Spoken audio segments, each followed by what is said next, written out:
Quand tout le monde est contre toi ou ne croit plus en toi, on ressent un sentiment de solitude. Oh, ça fait très mal.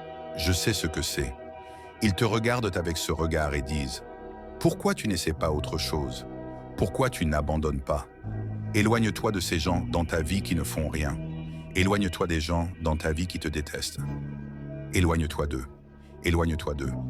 Si tu prends une graine de chêne et que tu la mets dans un pot de 60 cm, cette graine ne deviendra jamais le chêne qu'elle est capable de devenir parce qu'elle sera étouffée par le pot de 60 cm. Maintenant, regarde ça.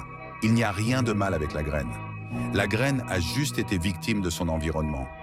Ne laisse pas ton environnement dicter le chêne que tu deviens. Chaque fois que tu passes de la normalité à l'exceptionnel, les gens n'aiment pas ça. Ces gens normaux, ça les fait se sentir mal, alors ils vont te juger. Et c'est pourquoi chaque vrai leader est appelé bizarre. Ils sont appelés excentriques. Quand tu fais les choses d'un vrai leader, tu seras appelé étrange. Deviens suffisamment fort dans ta propre peau pour que quand les gens se moquent de toi ou te lancent moins des pierres, tu continues d'avancer. Je respecte toute personne qui se lève chaque jour et travaille dur pour vivre sa vie et son style de vie. Fac, les clubs, les fêtes, traîner dehors, ce n'est pas pour moi. Je serai là à courir sous le soleil brûlant en m'entraînant. Pendant que tout le monde est en train de faire la fête et de traîner, tu es concentré. N'attends pas des gens qu'ils te comprennent. N'attends pas que ça ait du sens pour eux. Pourquoi tu dois faire ça? Pourquoi tu dois partir? Pourquoi tu pars? C'est un bon boulot. Je pars. Il te paierait bien. Je pars. Pourquoi? Je ne comprends pas. Tu n'as pas besoin de comprendre. Je pars pour moi. C'est quelque chose que je dois faire. Comment tu vas y arriver? Je ne sais pas, mais je le ferai. L'univers répond à l'homme ou à la femme qui refuse d'être refusé. Parce que c'est ton engagement. Cette entreprise que tu veux, ce livre que tu veux écrire, ce rêve que tu as de contrôler ton destin, c'est le tien. C'est à ta portée. Mais tu dois être prêt à rester là et à faire face à la déception, à ne pas avoir de soutien, à être seul, à douter de toi parfois, à être rejeté encore et encore, à faire faillite si nécessaire, encore et à refuser de faire demi-tour jusqu'à ce que la vie te le donne.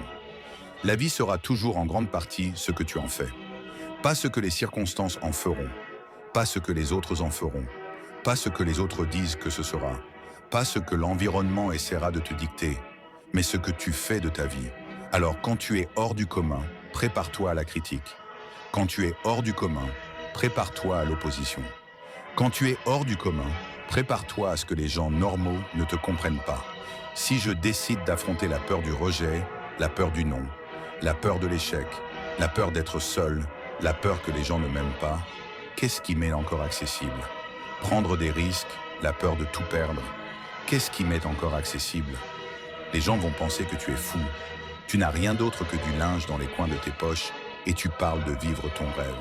Et les gens se moquent de toi. Et ils doutent de toi. Il faut du courage, mesdames et messieurs. Mais laissez-moi vous dire, je crois en la revanche comme Frank Sinatra l'a dit, la meilleure revanche est le succès massif. Au lieu de les tuer avec gentillesse, torture-les avec un putain de succès.